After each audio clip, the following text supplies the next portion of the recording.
Well, hello, everybody. This is Rocío Duran one more time here from the top, Desde la Cima, the podcast that is intended to help empower and bring the voice of many Latinos and Latinas around the world who are doing amazing things. And without any doubts, we have today one of those Latina actually, Elizabeth Muñoz. Elizabeth, thank you so much for being with us today. Rocio, thank you so much for having me. It's an honor to be on this podcast. So I appreciate you having me here and being able to tell a little bit about me and my stories. Yeah, thank you so much for your time. And without any doubts, I want to just start because currently Elizabeth is the CDC manager for 9Health 365. Her job takes her around Colorado, vaccinating BIPOC communities. As part of the team at 9Health, they have vaccinated over 42,000 people in Colorado. Her commitment and passion to her life is astonishing and continues to this day. Come on, Elizabeth, this is incredible. You have been doing amazing for the community. Let's read a little bit more about Elizabeth. Elizabeth grew up in North Denver, and it is an alumnus of North High School and the University of Colorado at Denver. Growing up for Elizabeth was not easy. She was a child of immigrant parents whose household only spoke Spanish and depended on government commodities. From the age of 8 to 18, Elizabeth helped her mother clean a theater on weekends. While in high school, Elizabeth met community leaders Juana Bordas and Judy Montero, good for you, who recruited her into their community programs. Elizabeth's devotion to community began at the age of 15 as she joined the Major's Youth, Mi Casa, and La Raza's leadership. Elizabeth is a single parent who's dedicated her life to ensuring that both of her children went to school with minimal hardships, even while surviving cancer. Often giving up buying herself clothes, shoes, or taking vacation trips to ensure her children did not miss out on soccer camp or softball lessons. Both of her children are now college graduates and young professionals. Elizabeth has lived a life of serving others. Her community engagement began at Mi Casa Resource Center, where she was recruited to serve as a youth leader at 16 years of age. She helped to recruit young women to join Mi Carrera Youth Leadership Program. While at Mi Carrera, Elizabeth helped over 75 young women whose parents were struggling to make ends meet, were abusive or alcoholics. She could relate to this young woman as she was struggling through the same things. She became their friend, counselor, and confidant. In 1909, Elizabeth helped to coordinate Rosalinda's Thanksgiving annual event. At the time she joined Rosalinda's restaurant, they were serving over 1,750 people. Wow.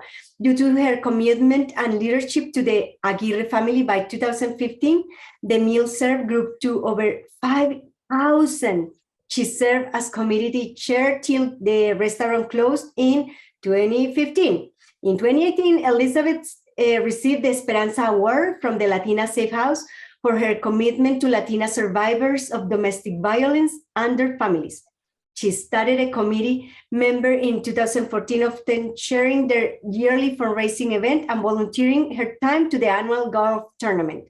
In 2021, Elizabeth was recognized by the TV network Univision Denver as part of their Hispanic Heritage Month as an influential community leader. In 2022, Elizabeth retired as the president and chair of Museo de las Americas, having served over 5 years in leadership role. Elizabeth currently serves the Revision Cup Board District Accountability for Denver Public Schools and is a judge for the 16th Street Mall Art Project. And without more ado, this is Elizabeth Muñoz. Bravo, Elizabeth, this is amazing. Thank you so much again for having me. Rocio, you know what? Serving our community is just something that's part of my life, I think, and I will continue to serve the community until the last breath. I think it's so important to to be serving others and giving of yourself. And that's what I love to do. It's so natural for me to just do it. And, oftentimes I get called to go. I don't care whether it's moving tables or cleaning up, but you know what? I think service to the community as a Latina leader is very important. And I'm called to a lot of active duties, and I go ahead and just do it. Elizabeth, that is impressive. Thank you so much for all your service to the community, but also for being who you are. Tell us a little bit about your parents. Are they from Mexico? Yes, my mom is originally from Nuevo Casadrandes, Chihuahua, and then migrated here to the U.S. I'm going to say, oh my goodness, about 35 years ago. And then my father was also from, actually, he passed away, but he was from Juarez, Chihuahua. So I am a descendant of Mexican parents. Wow. And you described the language when you were a kid. Was it hard, the transition to school? It was very hard because unfortunately back then, there was a lot of people who would, I want to say, even within our people, the Mexicans, the Chicanos, the people who were of Mexican descent but only spoke English, it was, and you still see it sometimes, obviously through the schools. And when you hear people, there's a division of whether you're a Chicana or whether you're Latin or Hispanic. There's just so many names that sometimes we are called. I personally like to be called Latina. But back in those times, Rocio, unfortunately, when you didn't speak Spanish, you were called, didn't speak English, you were called a wetback. And of course, I came home one day after being called that, and I talked to my mom and I said, what's a wetback? And, she explained to me what the terminology was, and of course, I started to cry because I asked my mom more about, our history and how we got here and things like that. So growing up, it was hard. It was very confusing to understand who I was.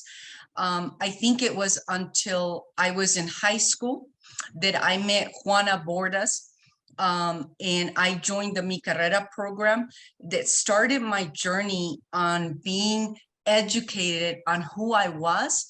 And for them telling me, Elizabeth, here's the power of being Latina. One, you speak two languages. And two, you know what? Your ancestry comes from powerful people. And so there's nothing to be embarrassed about. Instead, you should be proud. And that started my journey on not only being proud of who I was, but also helping others being proud of who they were and where they came from. And also teaching my own children to be proud of who they were and where they came from. Wow, it is incredible that we have to learn how you were able maybe to shift and to understand, going from being ashamed to be proud, and to understand the power of being Latina and all the heritage that you come with in the same bag. Correct. The same bag that they were mentioning when they called you that. And then you got to university. What did you study? Oh my goodness, that was another tough event for me because, of course, I went on scholarships. I went by working. I was, going to school full time and also working full time for me to be able to pay for school. It was hard because, some of the people that I went to school with had parents who came from money. And, they were able to buy them computers or room and board. And I didn't have those privileges. I had to literally go to school right after working a long, hard day, go to school and do my work there at the lab. It was called the lab for, for students. And so I would do my homework from 6 o'clock when I arrived until about, normally they would close up at 12. So I was there from 6 to 12 almost daily. And Rocio, when I tell you, back then I didn't have a car. Of course. So I would grab the bus, so from mi casa, which was located on 6th and Galapego, I was working for them during that time. I would take the bus to school. Then, at 12 o'clock, one of the last buses that I would grab is I would go ahead and catch the bus at 12 and go home. And one of the things, I lived I used to live in North Denver, but then my parents moved to West Denver. And Rocio, when I tell you, I love running. And part of the reason why I loved running is because in order for me to feel safe, in my mind, the way to feel safe was to just, as soon as I got off the bus, to dash it down to my home, which was about half a mile down, to just run like crazy, right? So that no one would stop me, because again, I was afraid of being attacked or something would happen to me so for 4 years during college times, I ran and I trained myself to run so that I felt safer.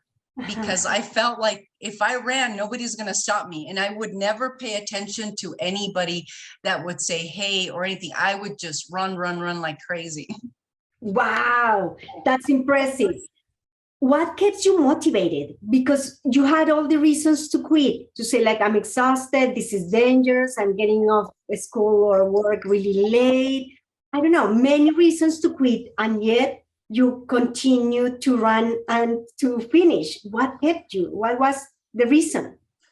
I have to tell you that I have to give credit to Mi Casa Resource Center. Well, back then it was called Mi Casa Resource Center, and all the leaders such as Juana, Cis Ortiz, that just, in my heart, they put down and embedded in me that I was a strong and powerful woman and that I needed to continue in order to help others, succeed and do that. Not only that, Rocio, but also I had a strong mother who also just encouraged me to just continue, because she always said to me, Elizabeth, when you study, you can go further, rather than me, and this, I tear up with this because, we clean theaters, right, for a living in order for us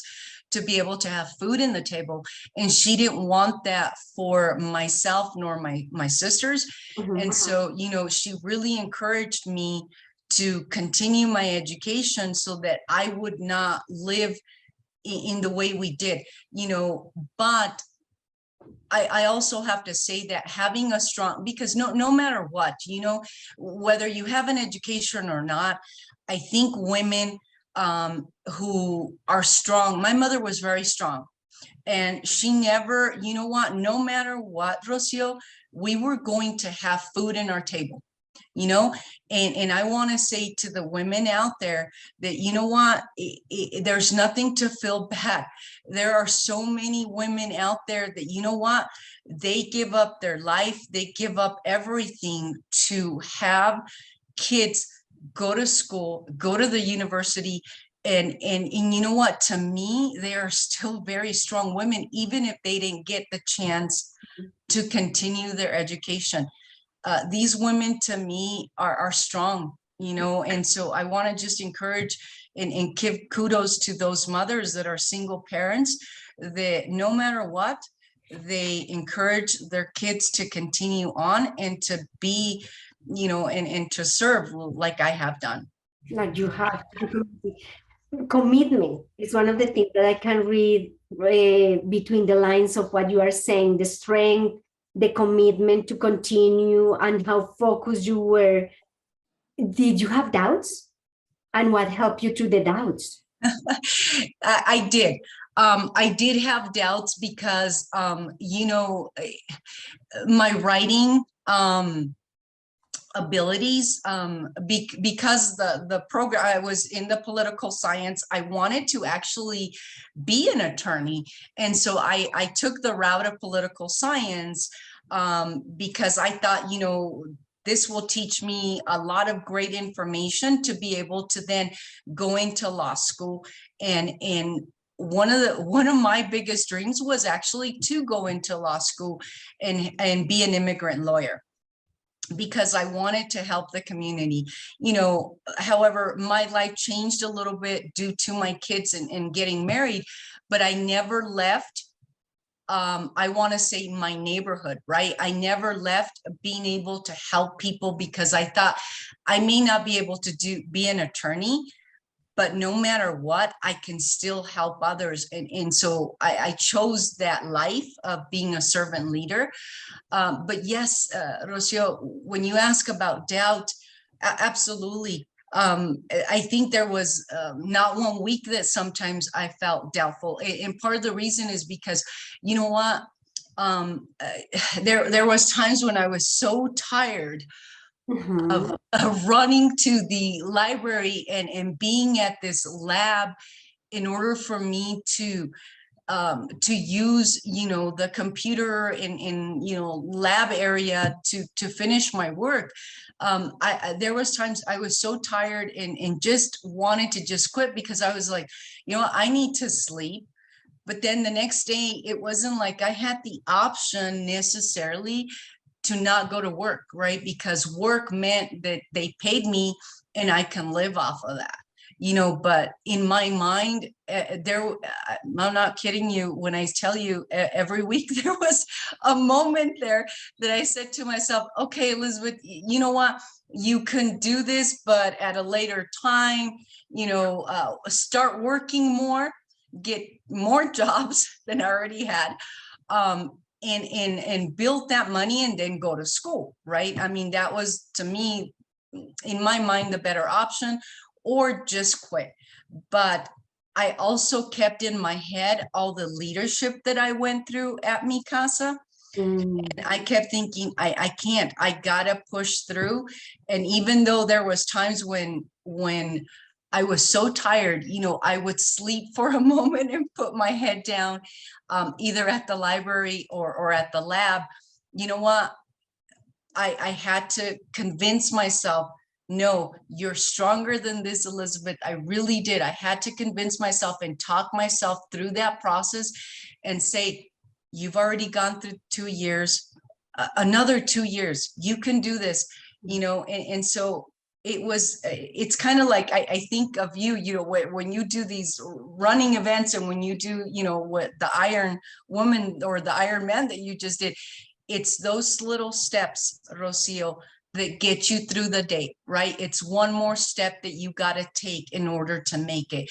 And I have to tell you that I use that metaphor to get me through school.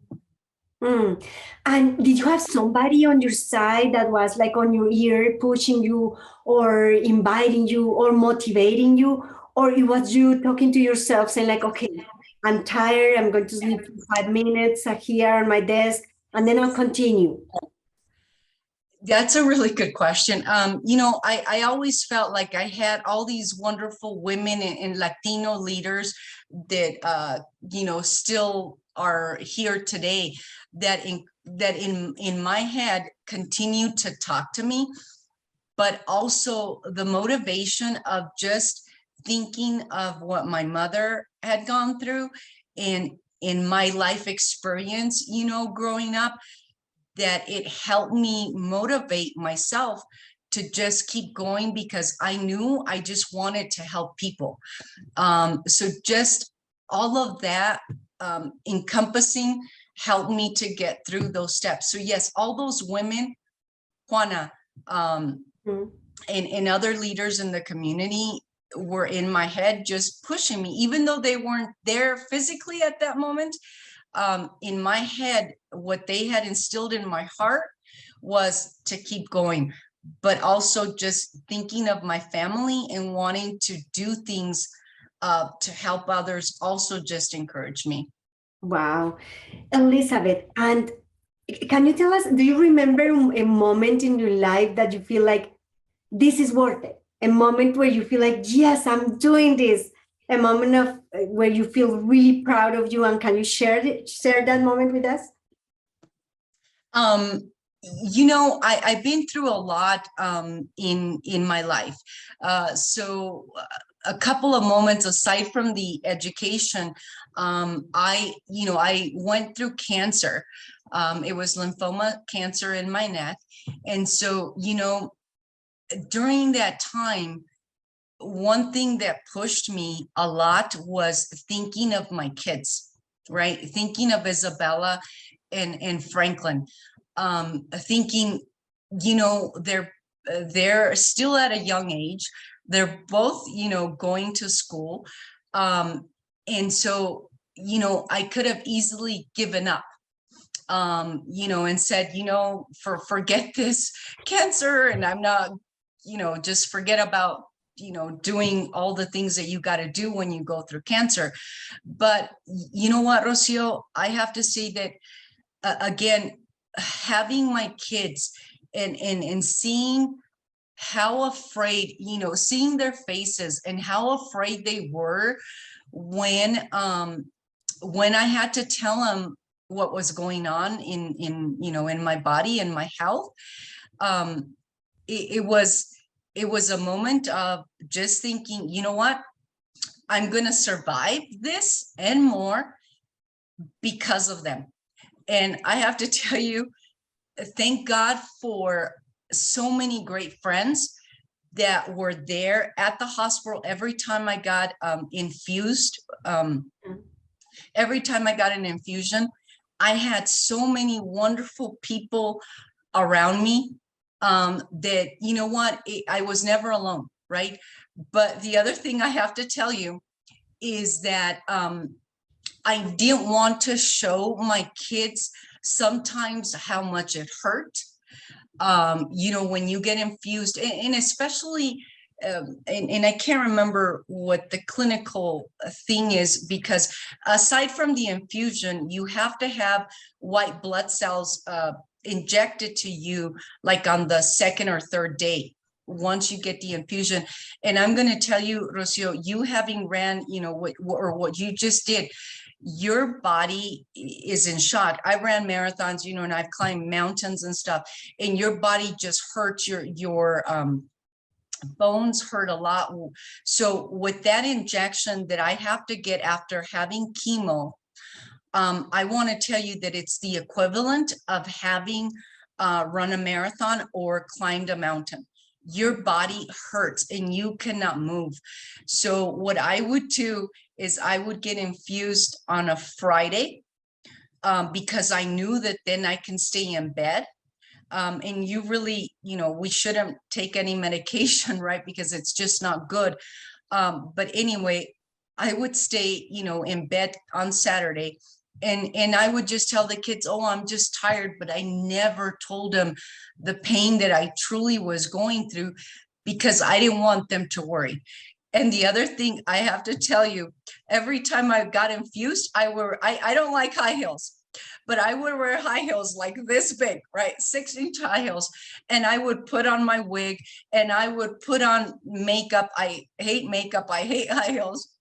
But I would dress myself up because I'm going to tell you, Rocio, that would help me see myself in the mirror and reflect that I was still strong, even though I was bald, even though I was pale. Having that makeup and having the wig and the 6-inch high heels, I would tell myself, I look hot and I'm going to go to the hospital looking like this, because I didn't want that to be transparent, what I was feeling transparent to my kids. I didn't want them to suffer. So they never saw me cry. They never saw me not dressed up. As a matter of fact, during that time, during my hardest moments of life, during that time with cancer, I was the most dressed up and probably wore the most makeup. And the patient, the most beautiful patient, wore really elegant clothes and makeup and all of that. Oh yeah. Nice. Because behind all of that is not just the strength, but also the Latina side and the power and the love for your kids. And I think that's beautiful. All that you are saying through those sentences and through that story, it is about that love, strength, power, a Latina position. Thank you. And you remind me of Cafecito, the meeting that have you been in Cafecito? To Cafecito? Yes. Yes. And how they sometimes laugh and say like, okay, but first the lipstick. I have to be pretty because I'm Latina. I have to put my lipstick on, and then we can talk. Then cafecito. So you remind me. I have it right here. Okay, exactly.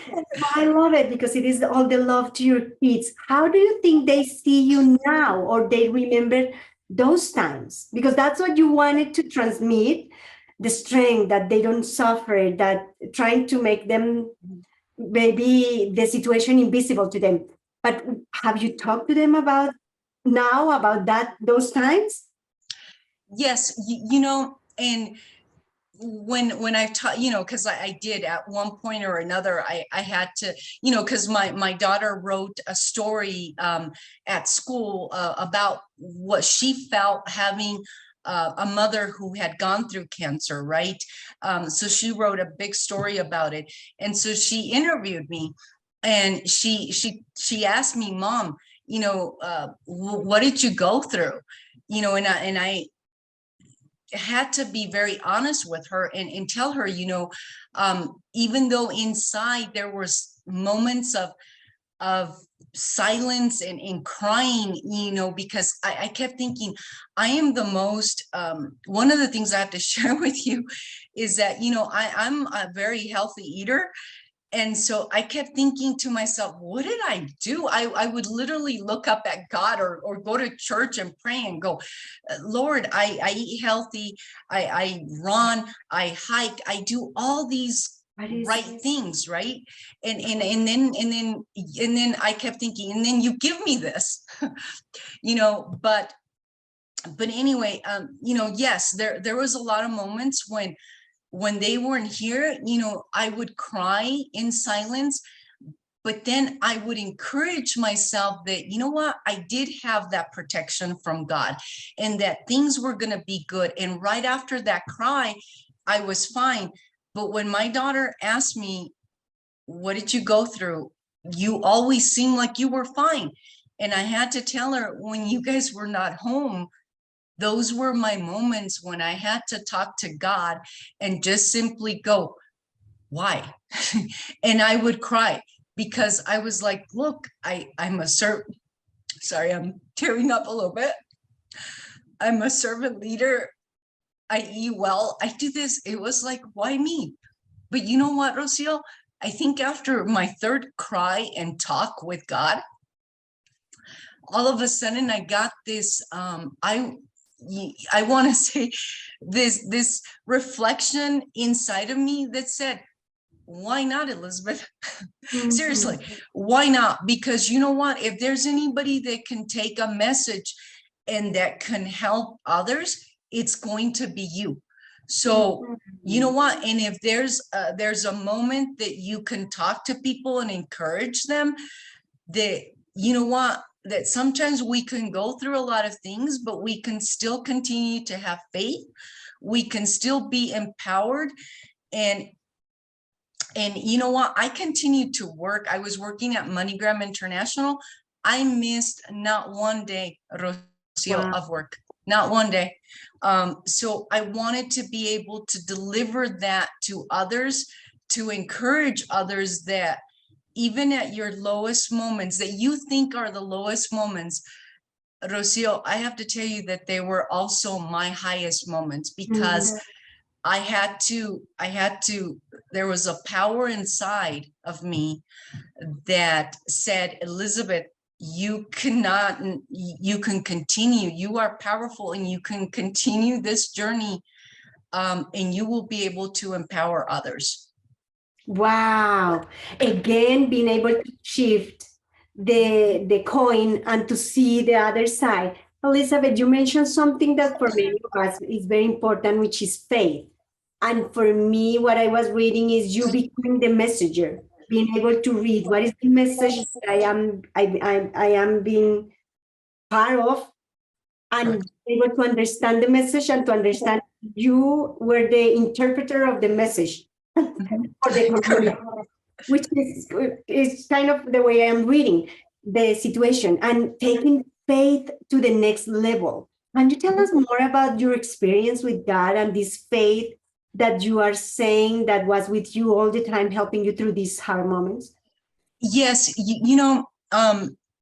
pain is something that is, it's a part of life, right? But when you go through cancer and just other moments that I've had in my lifetime, you learn to sometimes live. I'm going to say through this cancer journey, I learned to live with pain, right?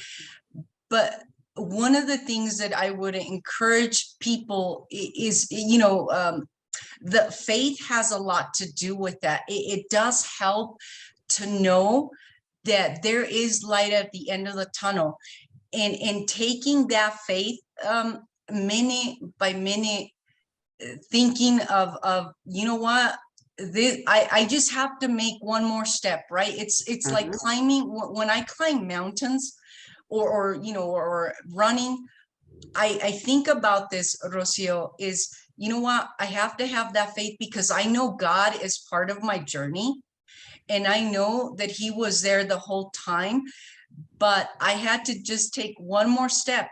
And I know you being, doing all this physical work that you do out there, it is just thinking about, I've got to just make it one more step. And having that faith in God, knowing that he was there throughout the whole time, was, for me, was very encouraging, because you do. And I want to say this to your audience. There were times, Rocio, when I would lose that faith, right? But a good cry and telling God why, why did you choose me? Right? It's like, yes, help me understand why me, because I've gone through a lot of things in my lifetime. Why me? But then hearing that message, of being able to tell my story and being able to encourage others, and continuing to serve, was encouragement enough from God, to be able to say, you know what, again, you gave me this. You know what, now I've got to take my message somewhere else and work with it and encourage others.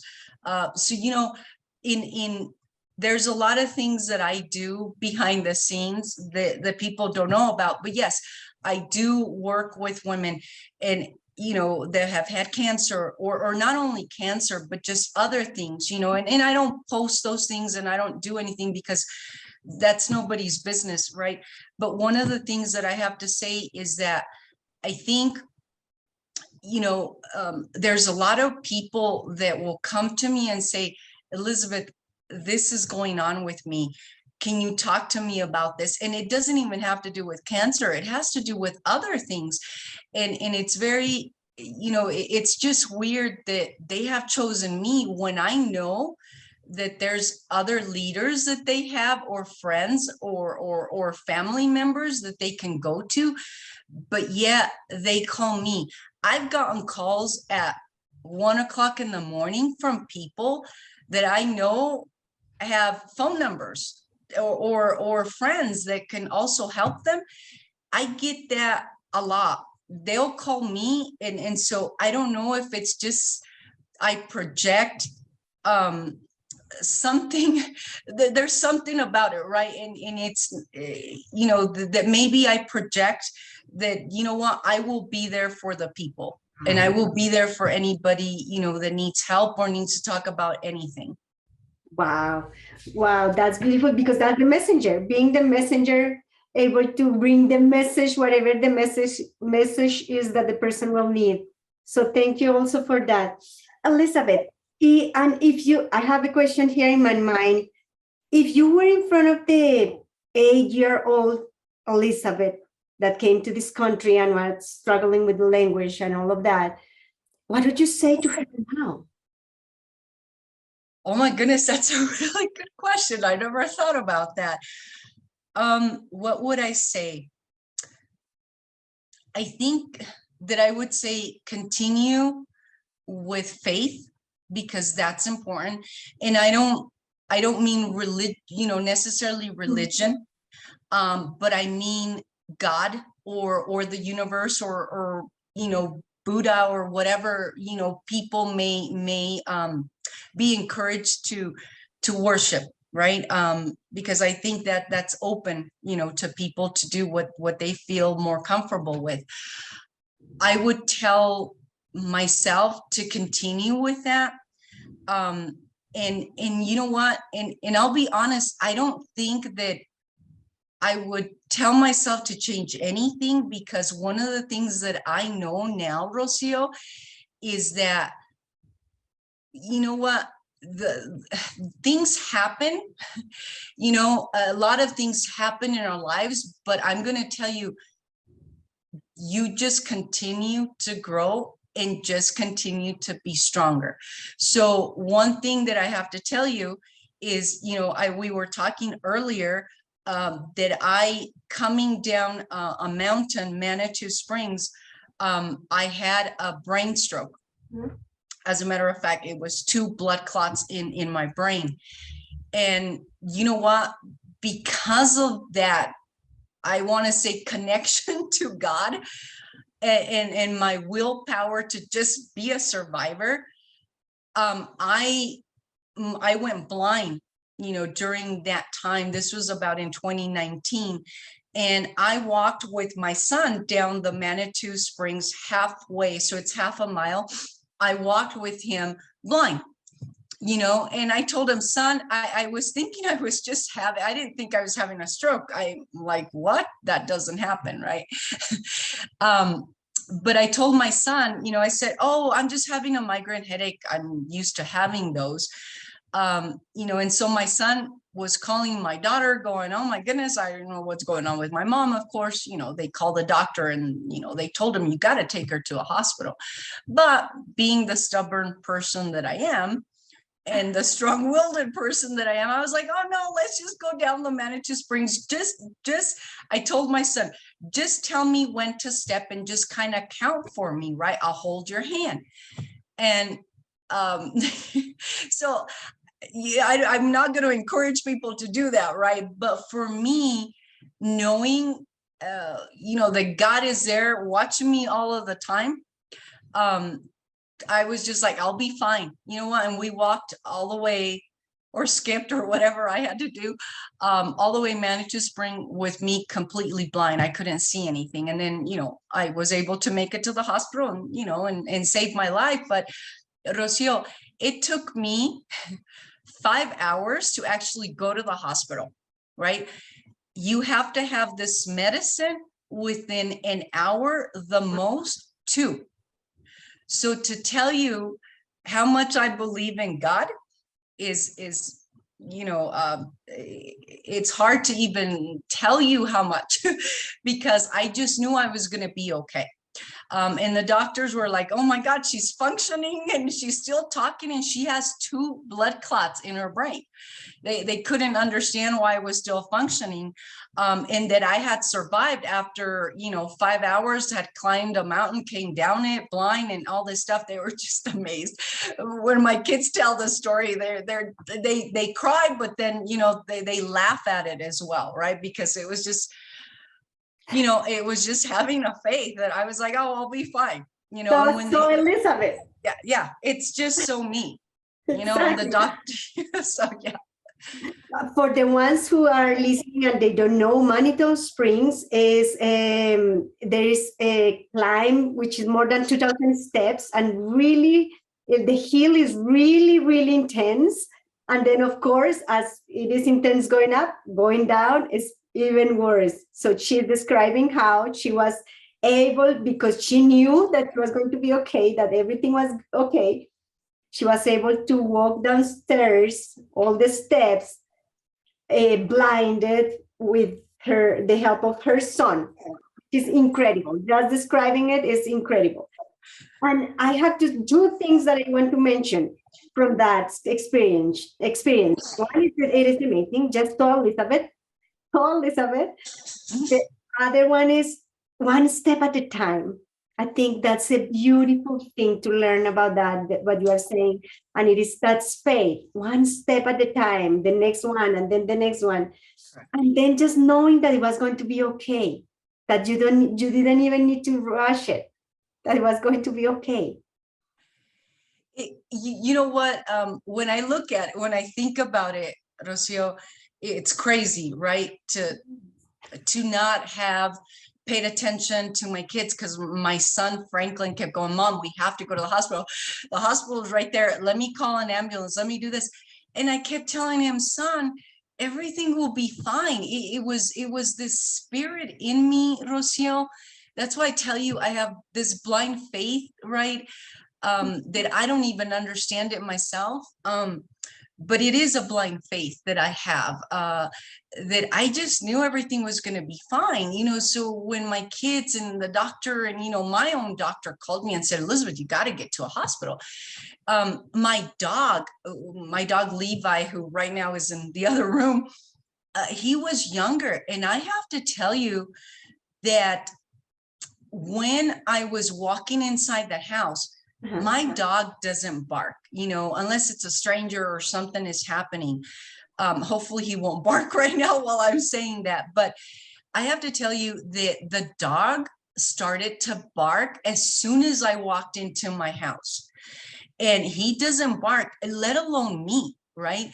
And to say again, that dog was trying to relay a message to my kids or myself, going, you gotta get attention, right? He came over and literally pulled my hand, and I'm like, and you know what, Rocio, during that time, it was the weirdest moment, but for like, I want to say 1 minute, I was like, why is that dog barking at me, right? Because I think at that moment, somebody was trying to go say, Elizabeth, you got to get to the hospital. And my kiddos, pay more attention to her, because if you don't get her, something can happen. But the dog barking at me was just an incredible scene, because he had never done that. And the kids at that moment also reflected on that and said, oh, no, we need to get to the hospital, Mom. And my daughter, she's Latina and very strong. She said to me, she grabbed my hand. She goes, you are going now, Mother. And she normally doesn't say it like that. And she grabbed my hand and she told Franklin, my son, you got to quit babying her. I know you love her, but this is a medical situation. My daughter, you know, being very strong at that moment, just took the courage to say, no more, we're taking her. And she grabbed my hand and she's like, we either take you or you're going in an ambulance. And I was like, okay. I said, I asked my son, who is she? Who's this girl talking to? Rocio, because I didn't recognize her nor the dog, right? Which she still blames me, like, well, your son is your favorite, and you know, all this stuff. Because I was like, who's talking to me, right? She grabbed my hand and was just like, we've got to go, Mother. We have to. And I, you know, at that moment, I was like, okay, I don't know who's talking to me, but this Latina girl is too strong for me, but I will listen to her, you know. Because at that time, she took power, and she was just like, you know what, we're leaving now. So I'm thankful for her. Yeah, she did. Wow, impressive. Interesting as well, the reaction of the dog. saying like, this is serious. We have to do something. This is real. Wow. Elizabeth, what would you say to the new generation of Latinx, Latinas, Latinx, Latinos that are listening to you and they are lost, or they may not know where to go, or, you know, this new generation? What would you say? You know, I would encourage our new generation, like I do with my young adults, is I think education is very important, right? To get educated. However, I want to say that fill your dreams, right? Fill your dreams with whatever you feel you're having a call to. Because you know what, I know people that may, you know, don't go to school but are very fulfilled in life, do their own thing, Rocio. And so I would encourage our youth to fulfill their dreams in however they want, whether they want to become entrepreneurs, or go to school, or become parents, or, you know, or do what, or climb a mountain, or, you know, run a Spartan like you. Do things, but do it with love. And one thing is, never leave behind, I want to say, be a leader. No matter what you do, be a leader and help others. Because I think that as Latinos, it is so important for us, not just in education, but to pave the way for others to be encouraged to do or fulfill our roles, you know, because Rocio, one thing I've learned from my experiences of having cancer and having blood clots in my brain is that life is too short, right? And the best way to fulfill your life, or at least how I have felt that I fulfilled my life, is to actually be able to serve to others, which is what I have been taught by all the leaders that have been in my beck and call.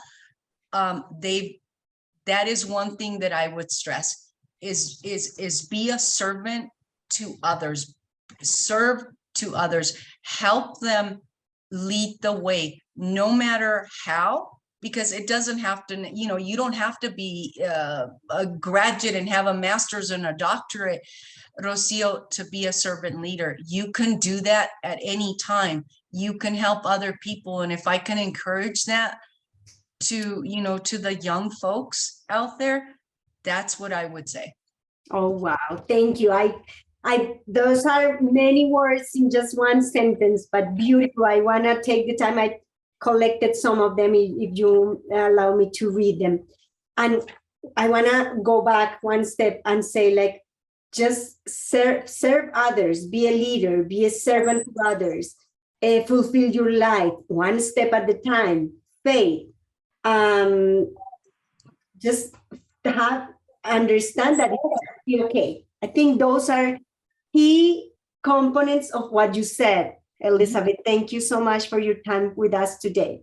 Oh, thank you, Rocio, and thank you so much for having me on your program. It's an honor, because again, I look at, you know, your life path and what you have done. And so I'm just, you know, I love the fact that you welcome me to your show, and I just want to thank you for that. Thank you so much. And thank you all who are watching us today. Please give us a like, share the message, because as Latinos and Latinas and Latinx, we have to keep encouraging many others to go to the top of the mountain. And if you need to go down blind, you need to know that it will be okay. Right, Elizabeth? That is correct. It just takes that faith and encouragement. Yeah. Thank you so much. Give us a like, share the message, share the love. And thank you one more time, Elizabeth, for your time. Gracias, Rocio.